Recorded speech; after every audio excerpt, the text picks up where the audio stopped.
and welcome to the Maryland 210 Traffic Safety Committee Monday meeting.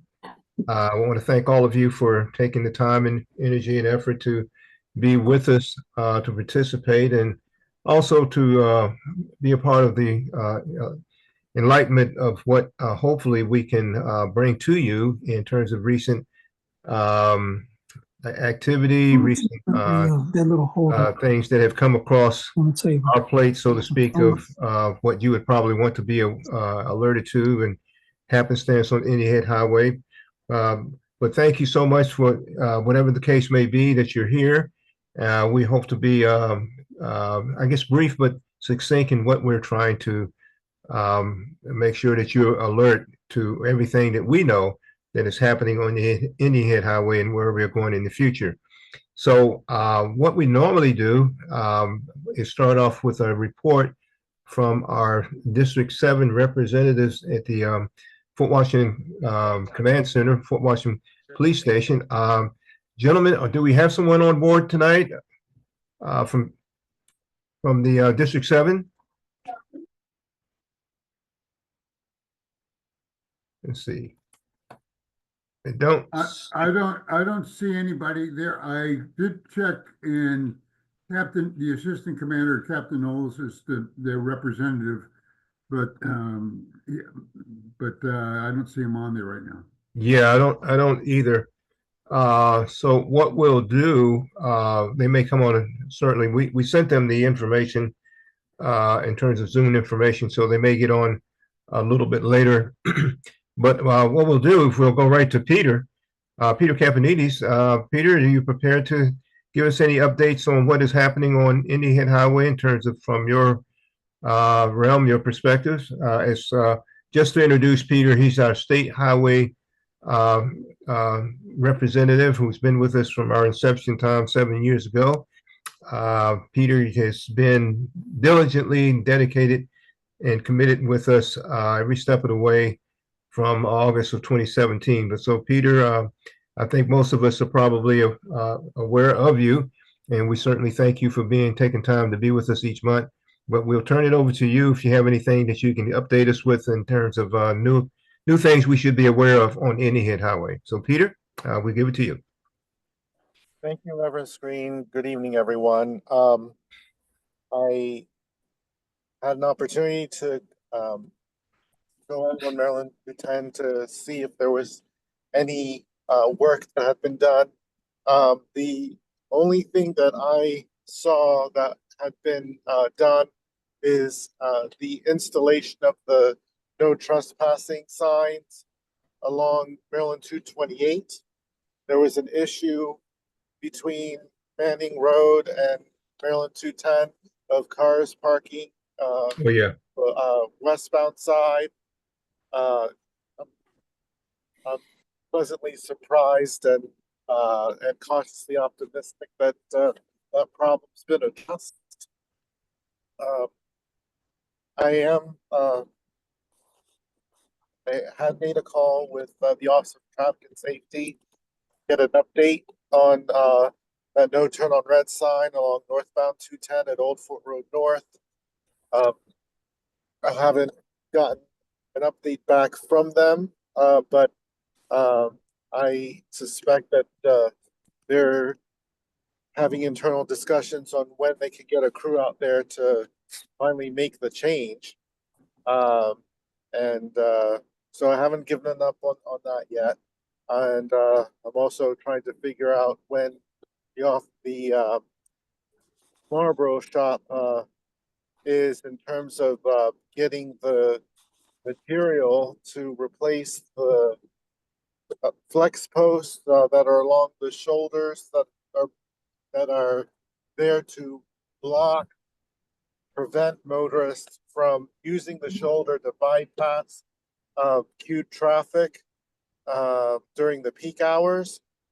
I had a brief update a few weeks ago.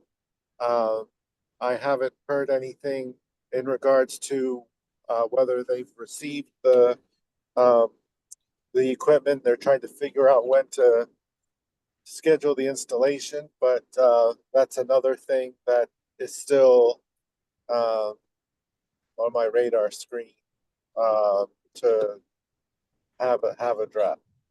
So those are the main things. The um, the research uh, project that was done along 210 that has basically been completed. There will be issuance of the full report in the next month or so. There's a report that is issued annually to the legislature regarding Maryland 210 per the law that permitted the placement of the 6 speed cameras on Maryland 210. So that is being finalized. It should be out prior to the legislative session starting. So early January is when they anticipate providing that information to the legislature. So that's basically all I have. Okay. Well, Peter, we know that you stay on top of things as best you can.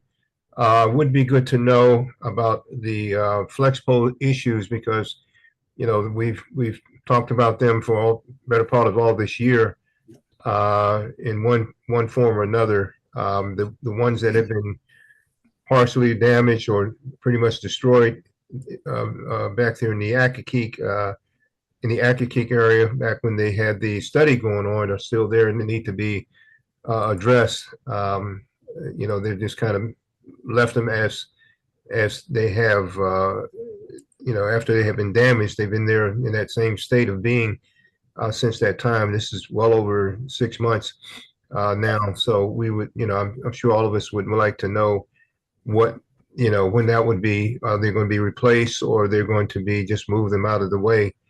But they will likely be removed altogether. Removed altogether. Okay. I see there's a hand up here from Ron Weiss. So let me turn over to Ron. Ron, you had a question? Yeah, for Peter, that report to the legislature, I wonder if you could try to get us a copy as soon as it's available so we don't have to go through the legislative bureaucracy to get it. I'll see what I can do. All right, I appreciate it, Peter. Thank you. And Sure, no happy problem. holidays to you. Thank you. Appreciate it. Okay. Okay. Well, Peter, thank you for what you've given us in report and what you have been dealing with Indian Head Highway. We thank you for again keeping us updated to anything, and we're glad to hear about the signage on 228 because that has been loaded up with cars. People wanting to sell their cars. I know most of the audience probably won't know what I'm talking about, but it's kind of been a focal point of for different reasons of for wrong things, having cars set up there like a car lot to be sold. So it's good to know that you guys are on top of that to try to address that issue, and hopefully people will take heed to it. I don't know if I see anyone again from the District 7 police station. I wanted to go back to you. If you're here, I don't see anyone as I scan the Zoom participants. So we're going to move on. I think Andy Holloway had a question. Andy, let me go to you. And is that a question to Peter? Yes, sir, it is. Good evening. I'm sorry I'm late for jumping on. It's okay. And season's greetings to everyone. Peter, I'm going back, if you don't mind, sir, go back to an old issue.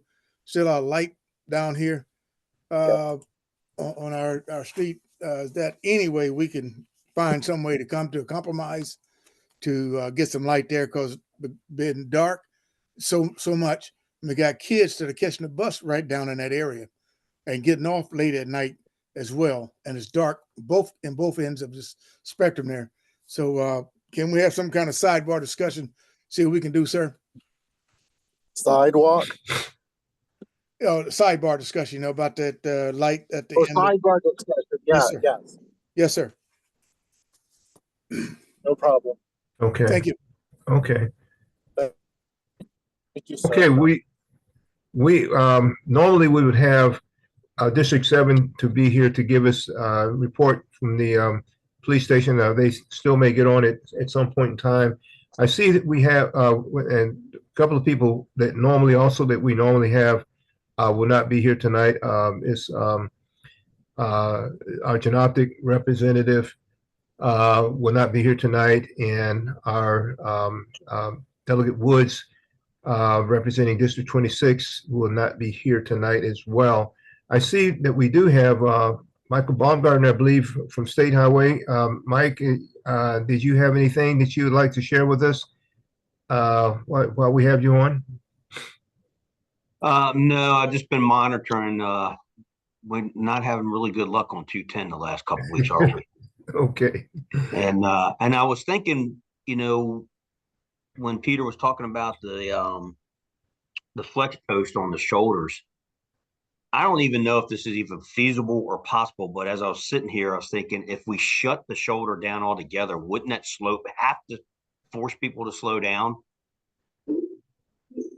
Peter, you're probably a little more equipped at that than I am, but I was just thinking, with the shoulder being there, that gives these people, another lane to speed past cars and weave in and out. If the shoulder shut down, they won't be able to do it. And do we have to have a shoulder? Well, the short answer is yes, we do need a shoulder because the way the road is currently designed, it at least allows for emergency stopping to occur. It also provides emergency vehicles an opportunity to bypass to get to an emergency situation quicker. Putting those flex posts is kind of has been a little bit of a double-edged sword in that regard. So we need to. So there's been some, for lack of a better word, strategery involved in how they're placed to deter the behavior from occurring.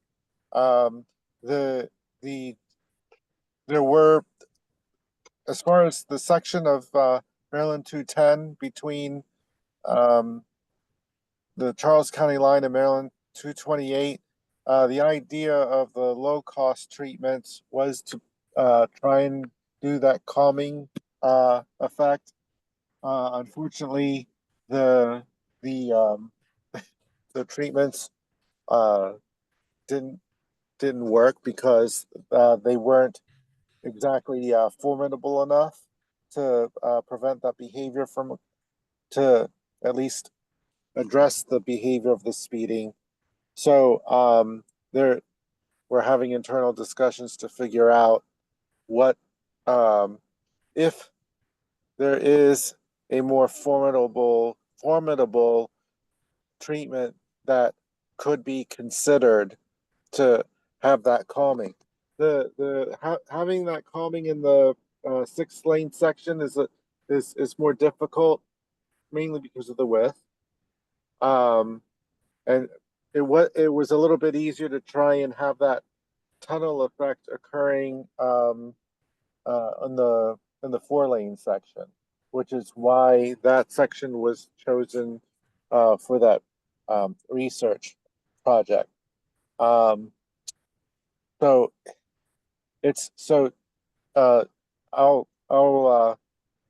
repeat something that I've said from time to time, and that is this is a tale of two Maryland 210s. The first is that of the congestion that occurs during the peak hours, which basically some of you would say it kind of blends into each other. So that rush hour seems to stretch more than a 3-4 hour block. They more or less blend into an 8 to 12 hour block.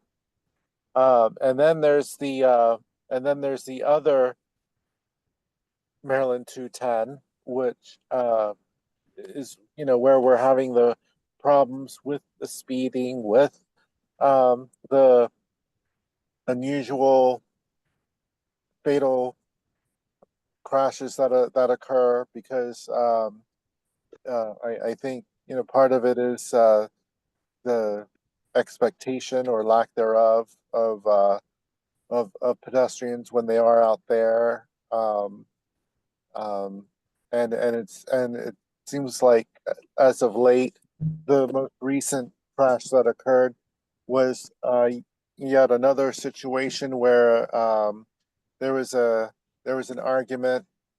The one of the passengers decided to get out of the vehicle and walk home, only to not make it home. Incredibly frustrating, absolutely incredibly frustrating, because you just don't. It's just not something that's expected, but that doesn't excuse the driver who hit the pedestrian from not remaining at the scene and taking some accountability to, you know, be there when the crash happened. I apologize for my soapbox. But the, you know, long and the short is that putting in those treatments, you know, it's an acknowledgement, first of all, that this aggressive driving is occurring, but I would also add that it's you know, we you know, we're trying to do it very, very carefully, so that we're meeting certain needs that are part of the design of the roadway itself. If you would excuse me, I need to get off the line for just a moment, but I will Sure. return. Thank Okay. you. Sure. In the meantime, I think I have Tawana Bostic, Andy Holloway, and then Ron in that order. In terms of question and response. Tawana Bostic.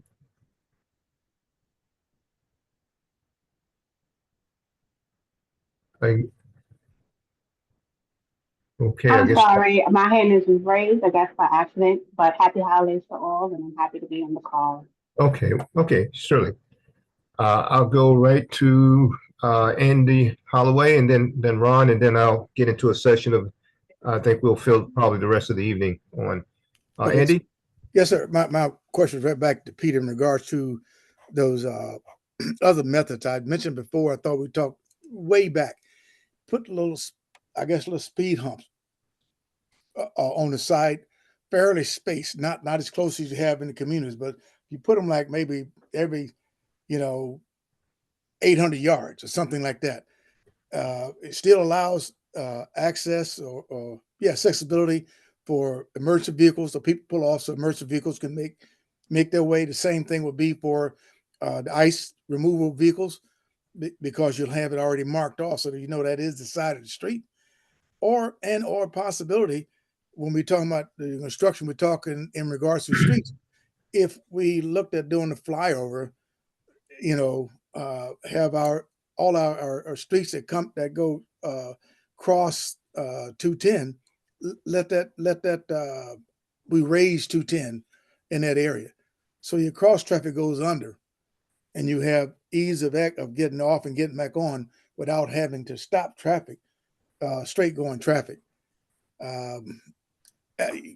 Speeding, I think we still can help in that regard, but we still have our speed cameras to help us, and you know, and we just need more people to help us out to testify to get our fines up.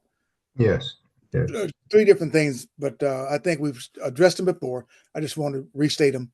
Okay. Yeah. I think Peter had to step away for a while, so he may come back on and answer your questions on that, Andy. I think we got Ron next. Um, well, I guess I'll have to wait for Peter to come back. I was gonna ask him if he talked about the two phases or kinds of Maryland 210, the congested part and the evening part when people tend to speed. And so I'm wondering if as we eventually change intersections to interchanges, we will reduce the congested part and increase the length of, or decrease the congested part and increase the time that people will find an opportunity to speed. And so it's, to my way of thinking, the progress on the infrastructure part of the problem will make it more important for our speed cameras to control traffic when it's not so congested. Okay. Yeah, we'll have to wait to when Peter is able to come back on for both of your questions, Andy and Ron. What I would like to do, I understand that we won't probably have representation from the police department tonight because of extenuating circumstances. What I like to do is to inform everyone from this point forward, and then we can have discussions on the things that you hear from me, what we've gathered in the last 30 days or so from our last meeting in terms of what's happening on Indiana Highway. First of all, I guess most of you probably know, and since we've met last, we've had 2 fatalities on the Indiana Highway. We had the one that Peter was referring to, a pedestrian accident that happened at Farmington Road intersection. And then within a week of that, matter of fact, exactly 1 week, there was an vehicular accident at Old Fort Road South. That makes a total of 4 fatalities for the year. Now, let me put some things in perspective. Right now, the Maryland 210 Traffic Safety Committee is working along with Delegate Valderrama, who's our local delegate for the 26th District, to place in a new, once again, 3rd year of trying to put in a legislation of a tier citation model fine structure, citation model fine structure that will be, instead of having the $40 static fee for all speeds that have occurring on in-head highway, we would have a tier structure where it would start, what we're looking to start at $60 as the ground level, and will go up to $500 in terms of people who are at that attributing speed.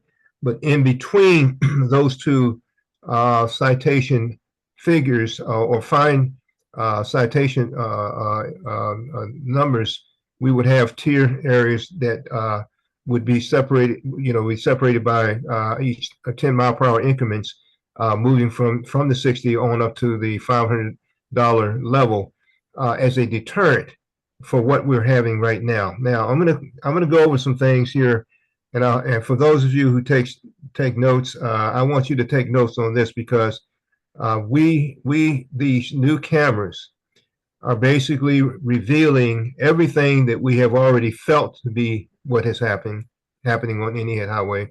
Now we have the technology to actually capture the reality of what we're dealing with on this 14-mile span of roadway, where we have lost in the last 3 years, when we've tried to put this legislation in action in terms of a state law. We've lost 17 people on this roadway, Indiana Highway, in a 14-mile span of roadway. That's number one. We have lost 17 people in the time that we thus far, and we still haven't finished this year. We pray that we'll get through without any other fatalities. But 4 this year, 3 last year, and 10 back in 22 is what we have lost in terms of numbers of people on Indiana Highway. Now, I've spoken a lot about these new cameras, and they are doing their job to give us the true picture of what is really happening on Indian Head Highway. Let's go back to what we did have a year ago with the old cameras, which were not capturing what what we're seeing today. We would have, in terms of citations, somewhere around a plateau, I would say, figure for citation, not readable infractions. In other words, not something that the camera would capture that they would still not be able to issue a citation because they didn't get the license plate number clearly, or it was going too fast, or a combination of factors. We would probably the highest number of citations we've had in the last so many years up until this year, somewhere around 1,500, maybe 2,000 at best.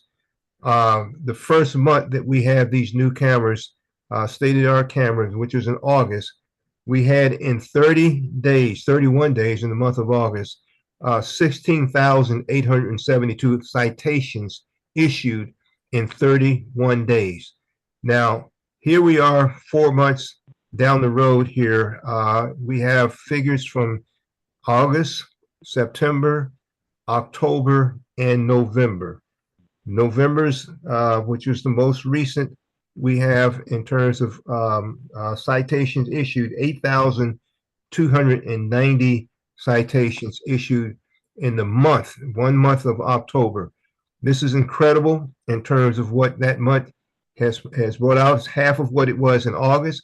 But here's where I want you to take note. In 4 months, from August of this year to November of this year, we have over 42,000 citations that have been issued on Indian Head Highway for people going 67 miles per hour and above. Okay, what does that mean to you? Okay, well, this is what it means. That in 4 months, we have issued more citations with these new cameras than we issued the entire 12 months of 2023.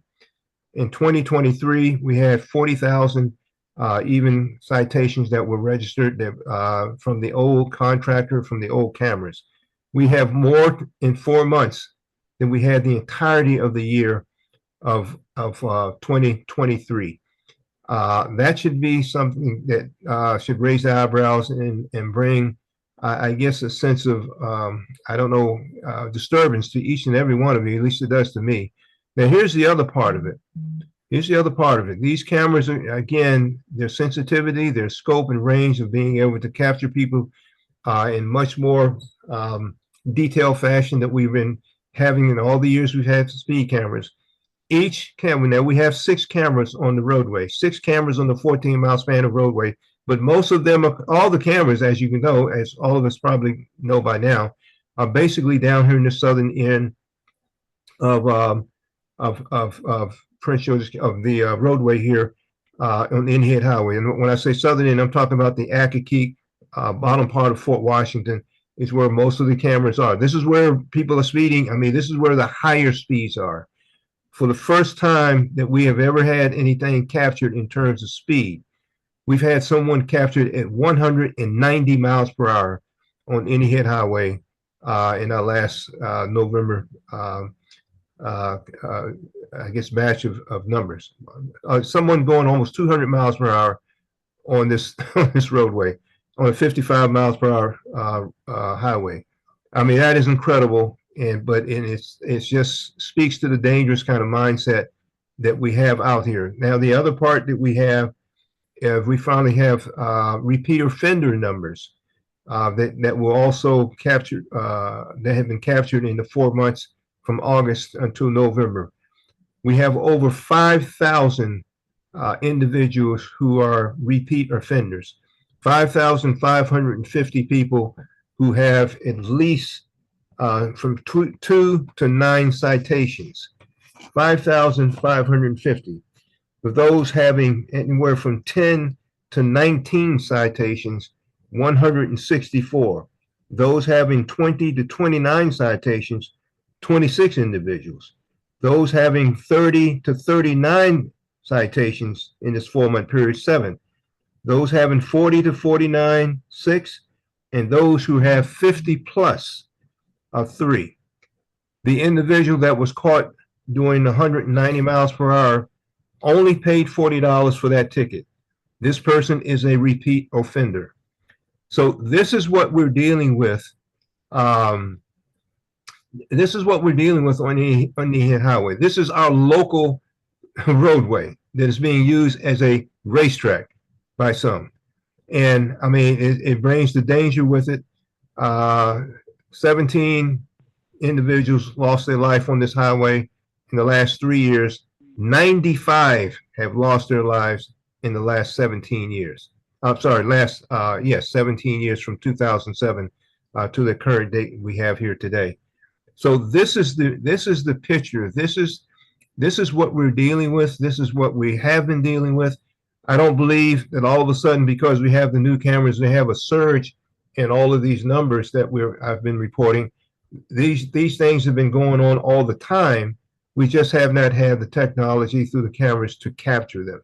So we're trying our best to get some legislation that will bring a deterrent factor on this roadway, at least for people who are going to do something in the 100-mile-per-hour range. And I think I started on speaking about the cameras at 100 miles per hour range.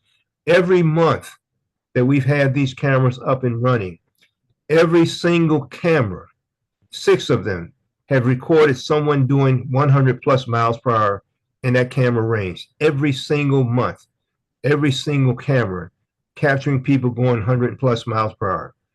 This is our local roadway.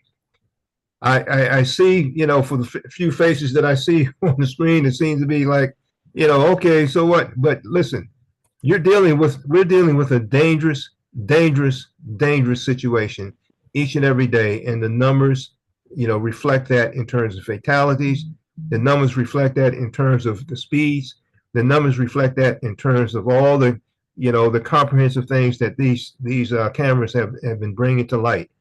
So that being said, we're going into the General Assembly, and this is the essence of what's happening right now when we go there to try to get this bill for ourselves here in 210. It seems at the same time there's going to be an attempt to have a statewide bill that would basically have the same type of structure of a citation model as what we're trying to have for our local bill.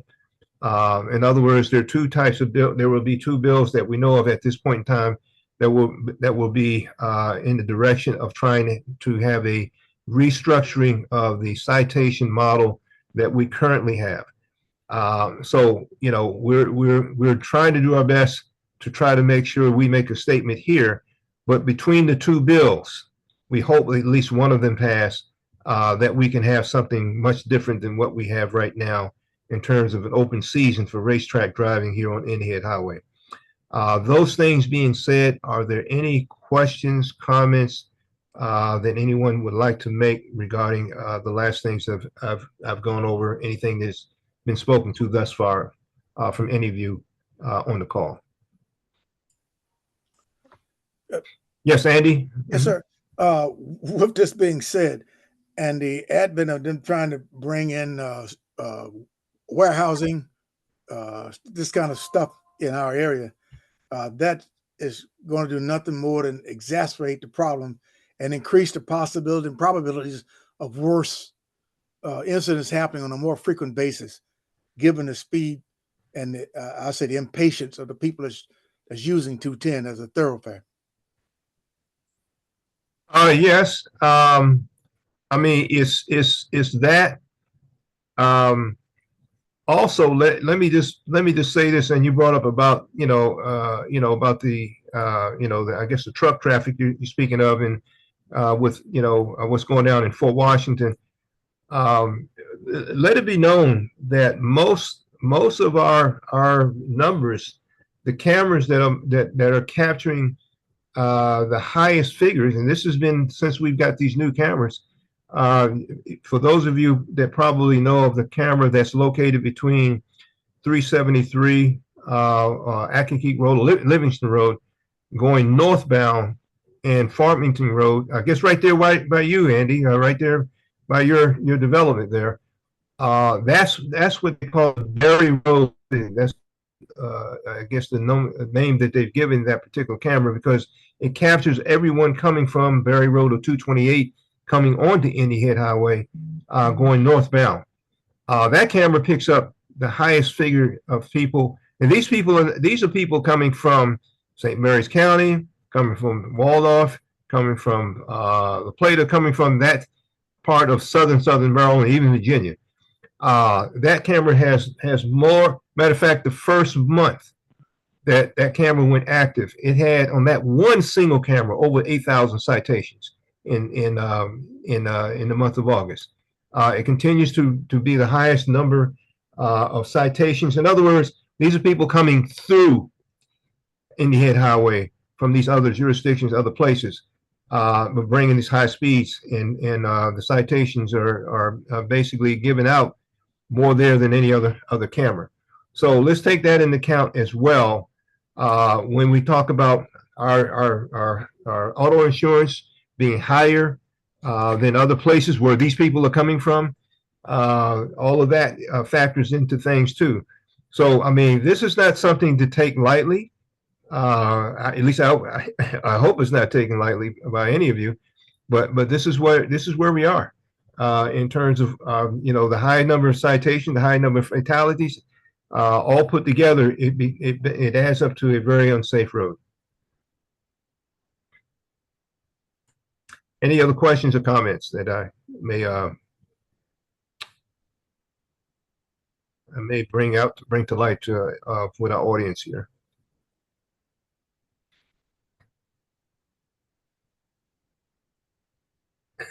Okay. It looks like everybody's got a blank face, but I hope we can take these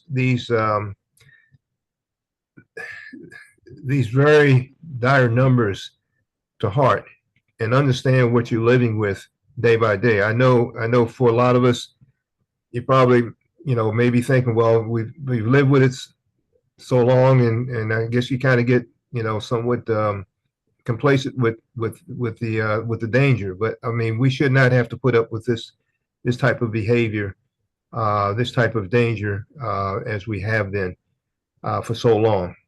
I hope we can count on you in terms of your continued support as we try to move along this road, this pathway of trying to change these things. But right now, we're just living in a very dire situation, I could say at the least. But I think take heart from all of you that the 210 Traffic Safety Committee is trying our best to move ahead and bring things into a more realm of civility, safety on this roadway than what we've had in the past. I don't have anything else to add to what I have said. I think Peter might be. Peter, are you able to speak to some of these questions? I don't know. Trying to see if Peter's still on the line. I don't. On the line. Yeah.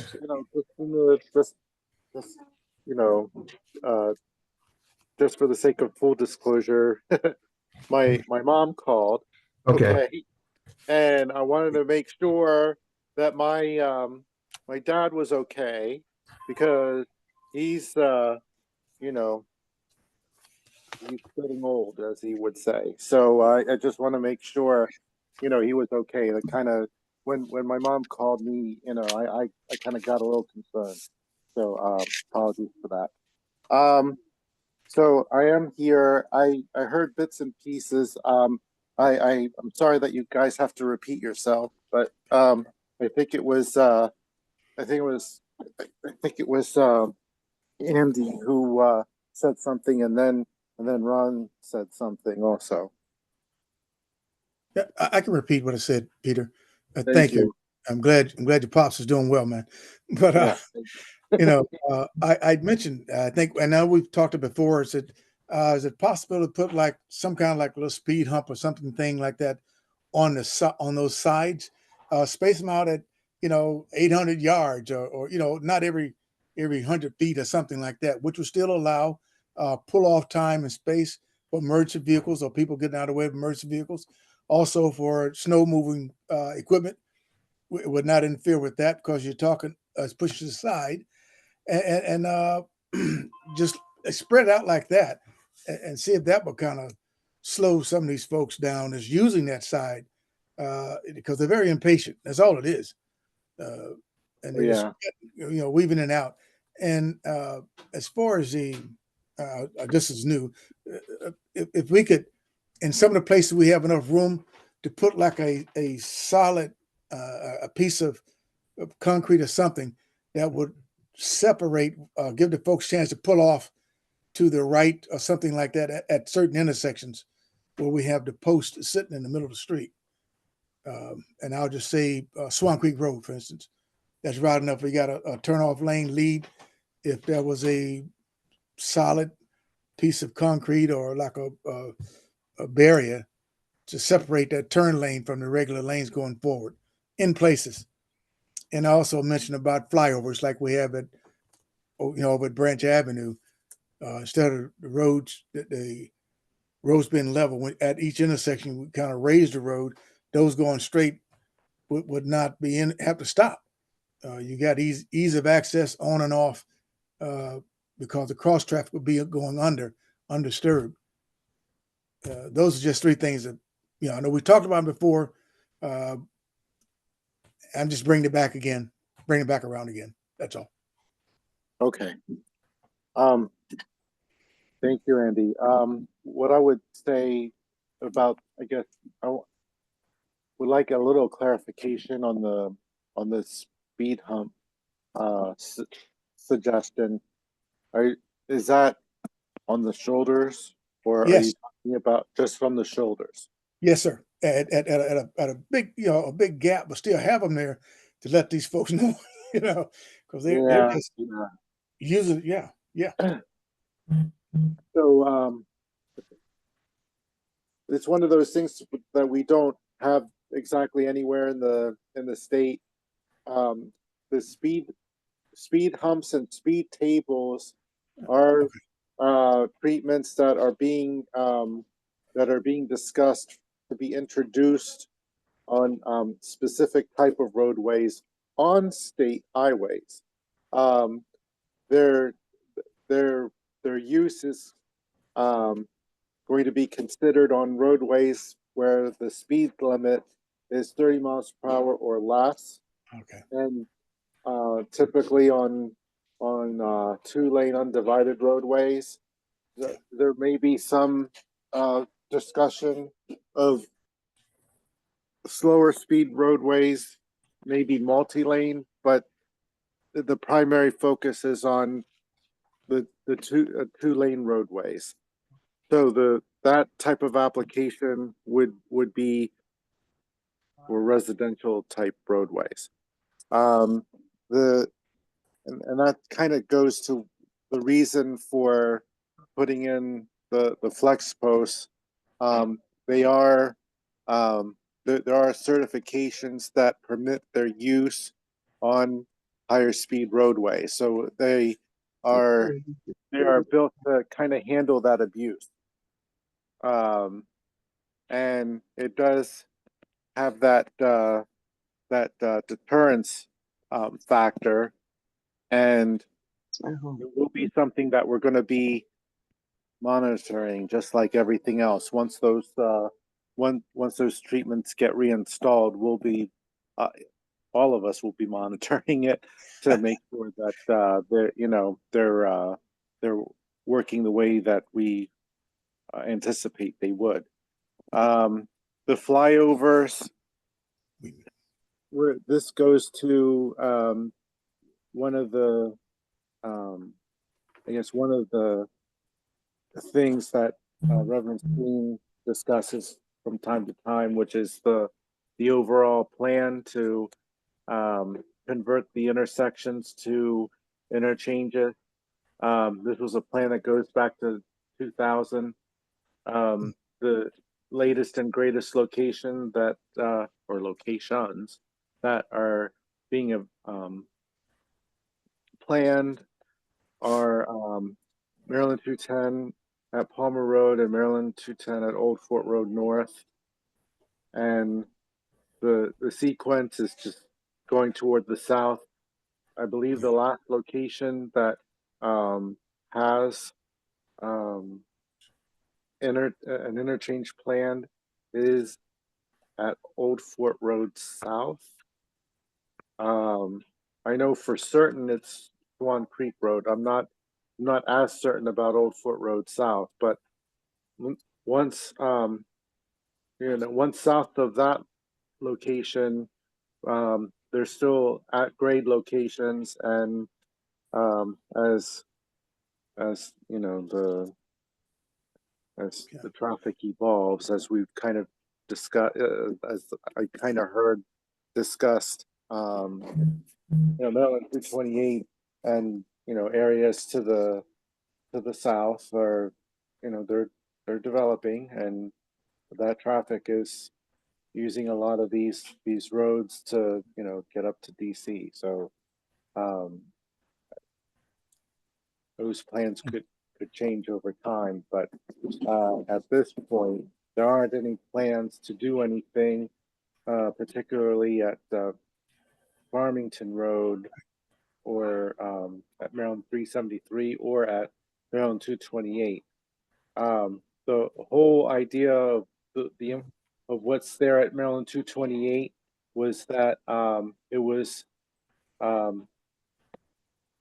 a way to have a more budgeted type of improvement to handle the peak hour traffic in the evening that is trying to get into Charles County. So that's the reason why that intersection was designed the way that it was.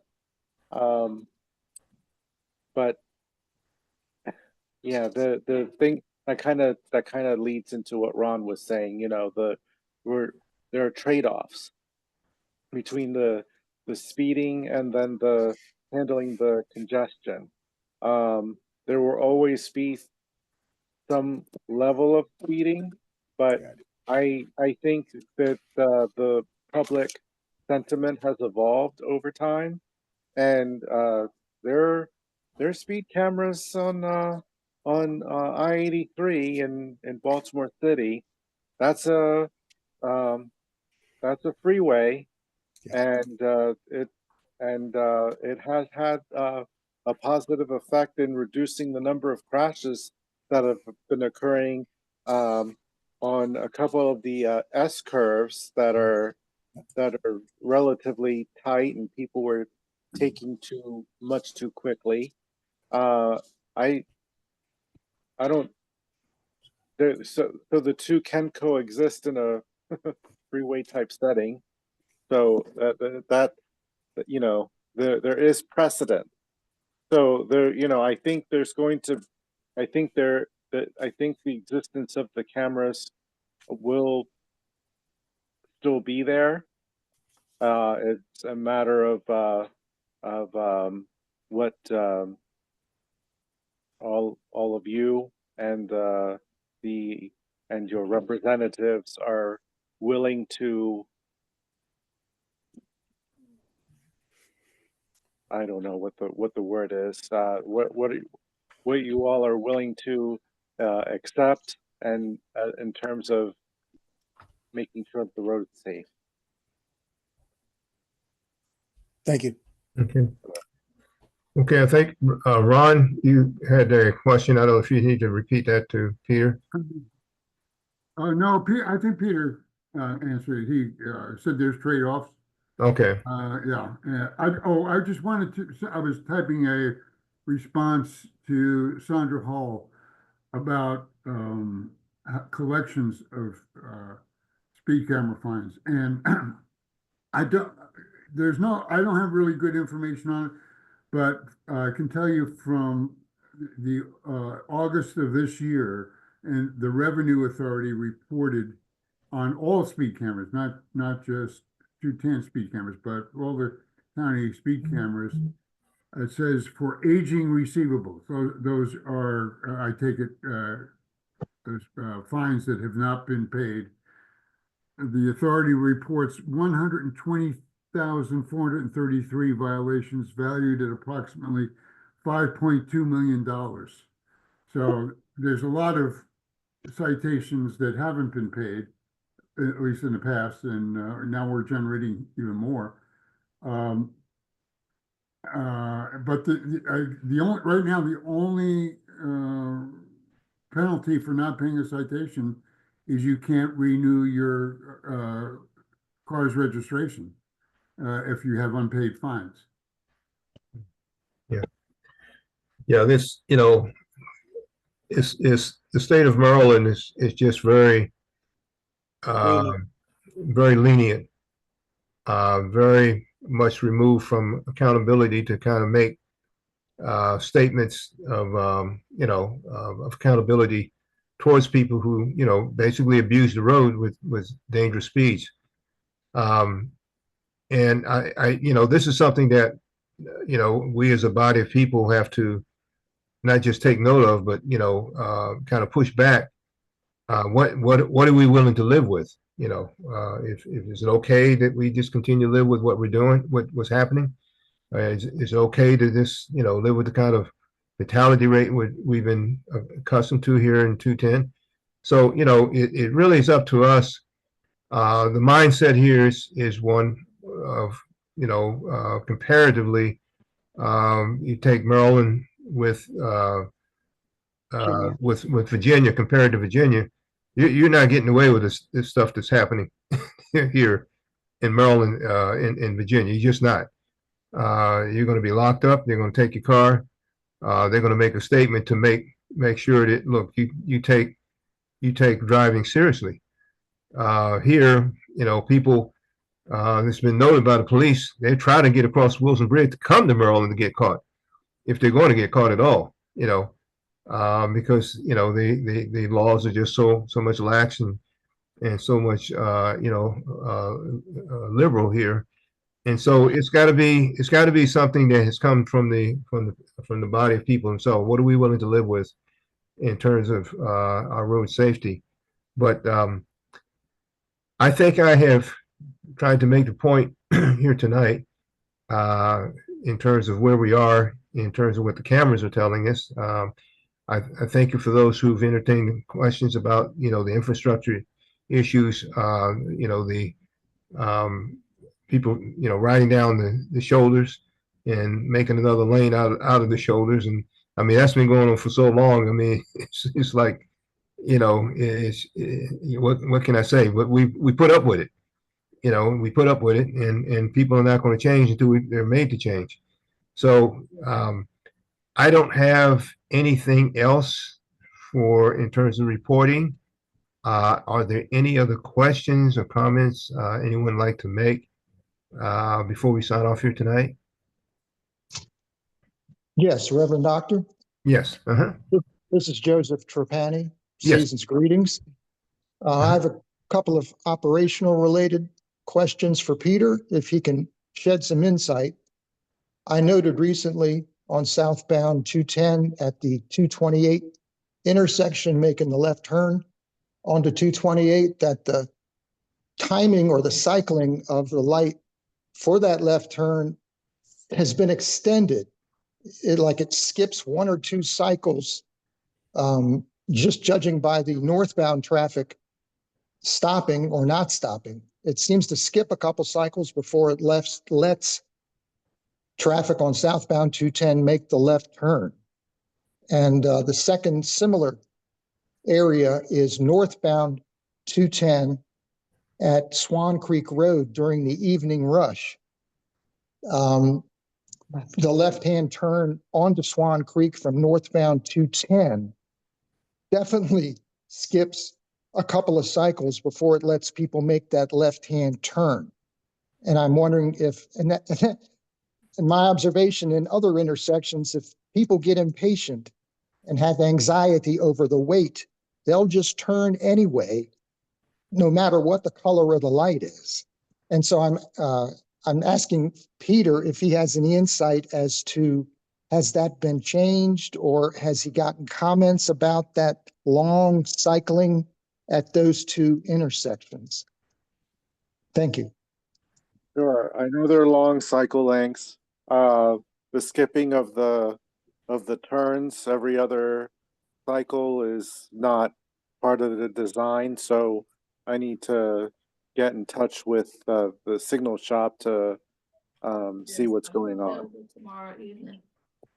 Well, specifically, again, it was southbound 210, and this is just recently for southbound 210 at 228, making the left-hand turn onto 228. Okay. That's fairly recently, but the northbound 210 left turn onto Swan Creek, Well, if you don't wanna that's be been for bothered, we don't have to a be while. And it's very aggravating coming, from Waldorf in the evening rush, just to bothered. If wait you don't and wanna be wait bothered and with wait us, there. it's fine. And as We I won't said, be some people are bothered. if traffic clears, they're gonna just go ahead and make that turn regardless. So thank you. Okay, sure. Yeah. So we don't want anyone to get broadsided, making that turn, against traffic. So, yeah, hopefully that can be, addressed. All right. Okay. Any other questions, comments? Yes, I have a question. Yes. Mhm. Good evening to you, everyone. My apologies. I'm just getting on I a guess couple you minutes did ago. My wife and I have a toddler, so life happens sometimes. Oh. Can you identify yourself? I'm sorry, I don't see your hand or, Mhm. hello? It's I'm sorry. Can you hear me, sir? I can hear you. Yes, can you identify yourself? I don't see your hand. I don't know who's Yes. talking. My apologies. My name is Devon Holmes. You and I met a couple weeks ago at the Manor in Fort Washington Road. Okay. And you had some time Yeah, to speak with me calling about you. some upcoming things. Yeah. But the last time we had a meeting, I posed a question, and I guess it was at the end of the meeting.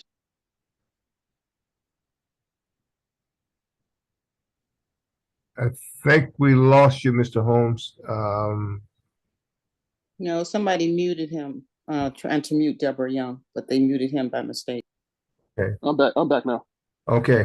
Okay, that makes sense. I was wondering if something's going on with mine. But okay, so but yeah, I posted a question about 210 in Farmington, and I guess we'd have enough time in the meeting, but since then, two people have passed away on that same intersection. So my question was, are we going to be putting anything into like implementing anything to help people negotiate left turns at that intersection? Because it's kind of like a free for all.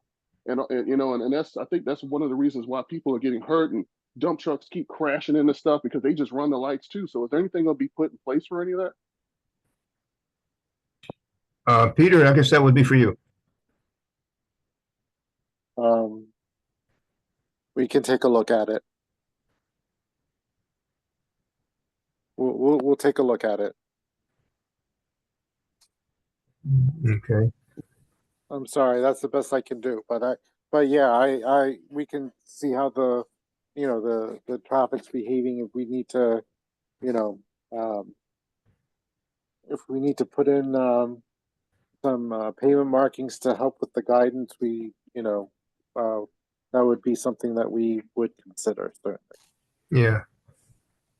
Understood. I mean, either that or turn signals that would probably help too, just to keep people a little bit more patterned. Because like I said, two people have died since then, and also I have clients that's passed away in that same intersection. So apparently, it's an issue there. Can we revisit if I may, you had a plan some time ago to redo that whole intersection. I guess it dropped off the plate, Peter? Yes. Okay. Yeah, I think I wasn't aware of the recent issue with the pedestrian having I guess some kind of domestic dispute and getting out of the car, and unfortunately getting hit. I know initially that was a hit and run. I don't know if they caught the person that actually took the life of this person, this lady, at that intersection. I don't know enough about it to say, is it something that she put herself in harm's way, walking into traffic, or exactly what that is. I know a few years ago there was a high-speed vehicular issue there. It was somebody who was coming out of a Farmington Road. I think it was west, making a left turn onto Indian Highway going north. And they were coming out of the intersection. The Farmington Road itself, I understood it was a high rate of speed, something like 80 miles an hour, and ran into a vehicle. I mean, these were things, it didn't have anything to do with the infrastructure arrangement of the intersection. It was people doing things that that caused, the fatality deaths. I see someone by the name of Buffalo. Dion, did you have something remarks to that? Not today. I just had a separate question. Okay. Yeah, please go ahead. Okay, sure. I don't know if this was already asked because I got on about 7:20, so a little late.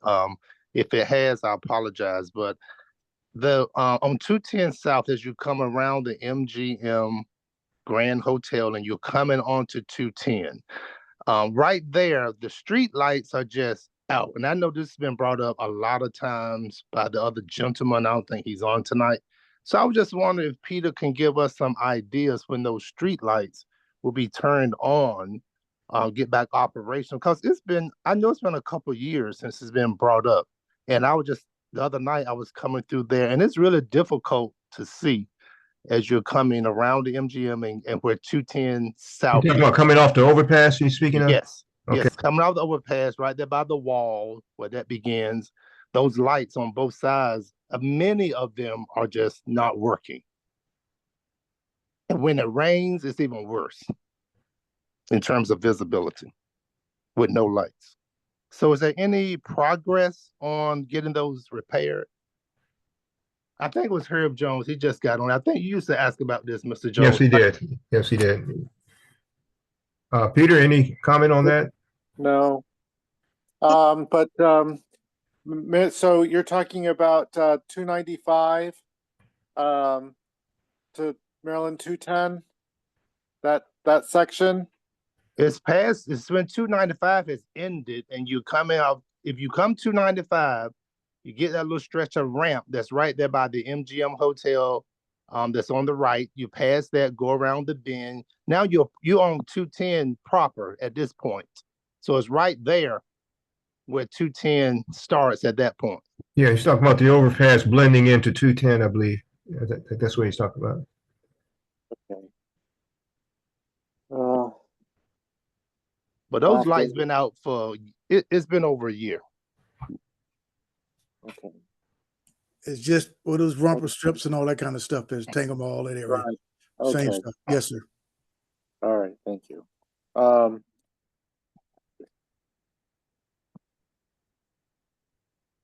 I'm at the mercy of our maintenance folks for that, and they're working with the lighting contractor, and I need to get with those folks to get a better answer on what the problem is. There's been all kinds of issues over there over the years. Some involve the stealing of copper wiring. Some are systematic. It's all over the place over there. It's probably one of the most difficult places to maintain lighting, but I need to follow up with them and see if when I can anticipate a schedule for the contractor to go out there and fix it. Unfortunately, these fixes are not like a one and done thing where the bulbs can be replaced. There's more to it than that. But I don't know exactly the details, but that's what I need to figure out. Peter, let me ask you something in regard to that particular question. I'm going to go right to Herb Jones after that. That area has been, I guess, just as Mr. Buffalo has noted and Herb Jones has noted for a very long time. What can we, I'm talking about we, the public, the people on this line here, who can we talk to about getting some attention done to to that particular area, because that, I mean, that's just going on just too long. And even the things that having to do with flex pose, I mean, the wait time is and I know that you can only do what you can do, but I think if we had the public behind speaking to who needs to be talked to on some of these maintenance areas, I think those of us who are concerned enough, if we can talk to who these people are, because I mean it's just, it doesn't make sense for these things to go on and on. I mean, we're going around the calendar on some of these things, and they can do better on that. But I think we just need to also have a voice to someone that is responsible for these extended period of times of maintenance response. So if you can get us, Peter, some names that we can talk to, department heads that we need to have conversation with. I'm sure those of us who have these concerns, Mr. Trappini, Herb Jones, Mr. Buffalo now, Andy, on some of these infrastructure areas, I think maybe we can hopefully at least have them take noting that the people here just are kind of frustrated that the maintenance response is just so lacking, and it's just time to have better response time. So if you can do that for us, Peter, I think that would help our audience in terms of being able to speak to somebody that directly can give us some answers as to why the response time is so long. Let me go right to Brother Herb Jones. I think he has his hand up on something as well. Yes, good evening, everyone. And Peter, let me just say, I appreciate your effort. I do. I've been in your shoes before, and I know how hard it is when you have to be the messenger. So I understand that. But as has been already said, and I'll be brief, this is a kind of ongoing issue. So I'm wondering, does Pepco have any interaction with the lighting that we're talking about, to your knowledge? No. Okay, so this is all contractor. To your knowledge, is this the same contractor? Have there been some issues with the contractor, to your knowledge? To some degree. Okay. We're trying to work those issues out. Okay. But it's been a challenge, to say the least. Okay, well, I appreciate your effort, and anything that you do going forward, as Reverend Screener said, would be most helpful, because it just seems to be reoccurring to the point where I don't even like bringing it up anymore, because it's just kind of beyond my scope of understanding. Something as basic as lighting, especially coming around that particular curve, which has merging traffic coming in on your left-hand side, very critical, so people know what lane to be in. So thank you. Okay. Yeah, Peter, we can talk offline, and you can kind of inform me where we can go with this. But I think I think we're there now, that we need to kind of step up the I guess the heat on this to kind of get some response. And so I'll talk to you offline about that, and see if we can get a name that we can pass on to those who have these issues, and pointed out these issues. I should say it's an issue for all of us, but that we can move on that on a more a collective effort for what you're doing, and what we can also add to your voice as a concerned public group about these matters. I just put something on the chat. I see. Yeah, Justin Sussaby. Okay. Yeah. Can everybody see that on the chat? If you look on the chat line, Peter has just put the district engineer of maintenance, Justin is that Sosebe? Yeah. Okay, Sosebe. And he's got the email to his email. So okay, there it is. Mr. Buffalo, Andy, Herb, and anyone else that would like to lend their voice in this direction. And I think, you know, Mr. Trapani, I guess the areas that you are concerned about as well, where there's infrastructure maintenance things that need to be addressed. Thank you, Peter, for putting that name there. Let's take heart to that, and let's get in touch with this person and just kind of give our own personal feedback to them as to why we have a concern on this. Thank you, Peter, for that. Sure, no problem. Okay. Is there any other questions, comments that anyone would like to raise before we sign off here tonight? I just wonder if anybody remembers when we first noticed those lights out. How long has it been? A couple of years, but I think Herb has brought that up quite some time ago that I can remember. It's been at least 2 years. Yeah. I remember hearing about it. I was taking swimming lessons and I got on the call after lessons, but this summer I didn't take lessons. I took lessons last summer. Yeah. So I remember when Herb brought up and I was sitting in the parking lot. Okay. Well, we have somebody that we can direct our concerns towards at this point, and we'll go from there. Okay, everyone, listen, thank you so much. We kind of went a little over time than we normally do. Our next meeting will be actually on Inauguration Day. That's January the 20th.